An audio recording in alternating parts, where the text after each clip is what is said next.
রাম নারায়ণ রাম। ওরা তো কলা, দুধ অনেক কিছু কিনে নিয়ে তাদের বাড়ি গেছে।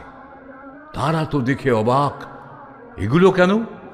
এরা বলল, আপনারা যা উপকার করেছেন তা আমরা কোনোদিনও ভুলব না। ওরা বলল, কি উপকার করেছি? এরা বলল, আপনারা যে সাধুর নিন্দা করছিলেন তার কাছ থেকে আমরা দীক্ষা নিয়েছি, তাই এগুলো নিয়ে এসেছি। বলতে বলতে কাঁদতে আরম্ভ করেছে। বাড়ির সবাই তখন ওদের ঘিরে দাঁড়িয়েছে। তারা বলছে, তবে আমাদের হবে না? তখন ওদেরকেও নিয়ে এসে সবাই দীক্ষা নিয়ে গেল। এইভাবে আমার কাছে বেশি লোক এসেছে।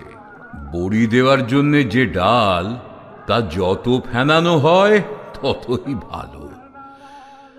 তোমরা বেশি কিছু বলবে না, ওদের ডাল ওরাই ফেনাক। দুর্গাপূজায় দুর্গা এক একবার এক একভাবে আসেন।